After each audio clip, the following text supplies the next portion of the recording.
অবশেষে অপূর্বের বিরুদ্ধে অর্থ আত্মসাৎ ও শিডিউল ফাঁসানোর অভিযোগ তুললেন নাটকের প্রযোজক। কি বললেন অপূর্ব, জানাচ্ছি ভিডিওতে।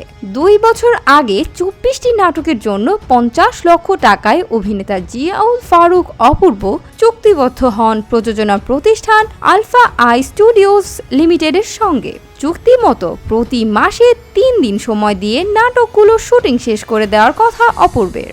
গত বছর অক্টোবরে নাটকগুলোর কাজ শেষ হওয়ার কথা ছিল। এমন শর্তে প্রযোজনা প্রতিষ্ঠানটি অ্যাডভান্স 25 লাখ টাকা দেয় অপূর্বকে। 9টি নাটকের শুটিংও শেষ করেন তারা। পরে শুটিং না করায় প্রযোজনা প্রতিষ্ঠানটির কর্ণধার শাহরিয়ার শাকিল অপূর্বের বিরুদ্ধে শিডিউল ফাঁসানো ও অর্থ আত্মসাতের অভিযোগ এনে অপূর্বকে আইনি নোটিশ পাঠায়। এই ঘটনায় বেশ বিব্রত অপূর্ব।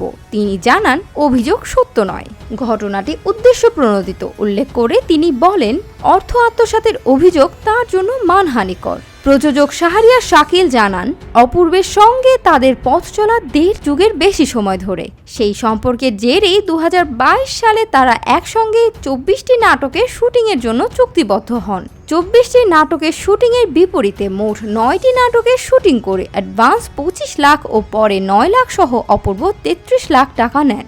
পরে নাটকের শুটিংয়ের জন্য প্রযোজনা প্রতিষ্ঠানকে অপূর্বের পিছনে 10 মাস ঘুরতে হয়েছে।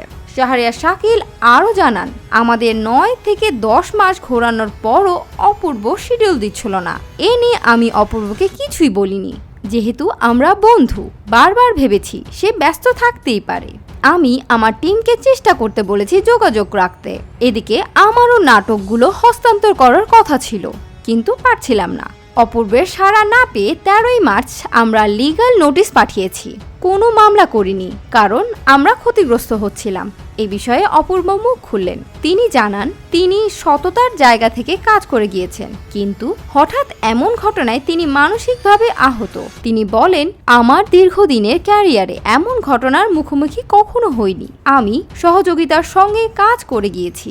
আপনারা দেখেন আজ কেন এমন ঘটনার মুখোমুখি আমাকে হতে হলো, যেটা অপ্রত্যাশিত। আমার সম্মানেরও ওপর প্রশ্ন, এটা অপ্রত্যাশিত। এটা নিয়ে আমার অনেক কথা আছে। বিষয়টা নিয়ে এই মুহূর্তে এই অভিনেতা বিস্তারিত কিছু বলতে চান না, কারণ এটা আইনি প্রক্রিয়া চলে গেছে, সেভাবেই সমাধান করতে চান। অপূর্ব বলেন আমার সংগঠন অভিনয় শিল্পী সংঘ বিষয়টি দেখছেন এবং television and digital program producers association of বাংলাদেশকেও বিষয়টি অবগত করেছি। ওনারা যা বলার বলবেন। একই সঙ্গে আমার আইনজীবী কথা বলবেন। যেহেতু আইনি প্রক্রিয়ায় আমি এগোচ্ছি, তাই এ নিয়ে বিস্তারিত এই মুহূর্তে বলতে চাই না। এসব নিয়ে আমি কথা বললে আইনি প্রক্রিয়া বাধাগ্রস্ত হতে পারে বলে আমার আইনজীবী জানিয়েছেন। তাই যা বলার তারাই বলবেন। অভিনয় শিল্পী সংঘের সভাপতি আহসান হাবিব নাসিম জানান অপূর্বর ক্যারিয়ারে শুরু থেকেই প্রযোজক শাহরিয়ার শাকিলের সঙ্গে ভালো বন্ধুত্ব। হঠাৎ অপূর্বের বিরুদ্ধে এমন অর্থ আত্মসাতের নোটিশে তারা হতবাক হয়েছেন। তিনি বলেন আমরা প্রাথমিকভাবে 2 পক্ষের সঙ্গে কথা বলেছি।